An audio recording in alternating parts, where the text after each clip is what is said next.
You won't believe what Jimmie Walker just revealed.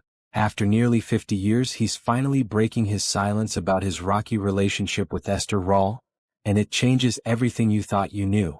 If you grew up watching Good Times, you remember J.J. Evans, the skinny kid with the huge smile, quick comebacks, and that one word that echoed through American living rooms: dynamite. Jimmie Walker was J.J. He was electricity on screen. But what you didn't see: the drama unfolding off camera, especially between him and the woman who played his TV mom, Esther Rolle. Now, after decades of rumors, Walker is setting the record straight, and what he's saying is both heartfelt and heartbreaking. But before we dive into that, let's rewind the clock. Jimmie Walker wasn't born into Hollywood glitz. Far from it. He came into the world on June 25, 1947, in the South Bronx, a place where dreams were often pushed aside by poverty and hard reality. His mother, Lena, worked as a nurse. His father was mostly absent. Life was tough, but those tough beginnings lit a fire in him. Even before he hit the stage, Jimmie was always curious, especially about how things worked. He studied electronics at RCA Technical Institute, thanks to a government program, and worked as a radio engineer. But fate had other plans. Comedy started pulling him in, and once he got his first laugh on stage, that was it. By the early 70s, he was grinding it out in New York clubs, dodging hecklers and finding his rhythm. His style: loud, fast, unapologetic. He was part of a wave of young black comedians making their mark, performing at the Apollo, popping up on Carson, and eventually catching the eyes of TV execs. That's how Good Times came calling. When the show launched in 1974, it was a big deal. One of the first sitcoms to center on a black working-class family. It wasn't flashy. It was real. Gritty apartments, struggling parents, kids trying to make it out. But it had heart. And in the middle of it all was J.J. Evans, brought to life by Jimmie Walker in a way no one could have predicted. Audiences loved him. J.J. was magnetic. His wild outfits, his goofball energy, and that catchphrase, it all exploded. Suddenly, Good Times wasn't just a show. It was a movement.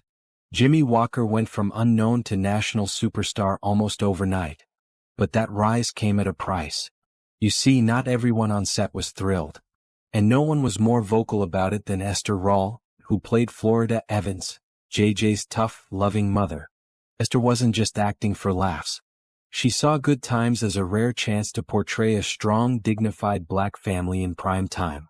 She wanted substance, depth, and she believed the show could spark real cultural change.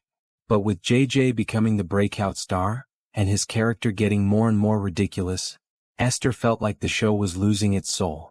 What was meant to be a grounded family drama was turning, in her words, into a clown show. The tension got thick. Esther clashed with the writers. She clashed with the producers. And yes, she clashed with Jimmie. She thought his character was feeding into stereotypes she had spent her whole career fighting against. Jimmie, meanwhile, felt comedy had a power of its own. He believed laughter brought people together, that it could open doors no speech ever could. The two of them, Esther and Jimmie, stood for different things. She came from the stage, serious roles, message-driven storytelling. He came from stand-up, clubs, punchlines, timing. And though their chemistry on screen felt real, behind the scenes, there was a growing rift neither of them could ignore. For years, Jimmie stayed quiet about it. When interviewers asked, he kept it vague, professional, safe. But now, at 78, something has shifted. He's ready to talk. And his version of the story? It's raw, honest, and surprisingly full of grace. Esther was tough, he says, but she was tough because she cared. She believed in the mission of that show. At the time, I didn't always get it. I was chasing laughs, enjoying the fame. But now, I understand what she was trying to do. He goes on to say that their disagreements weren't born out of ego or jealousy.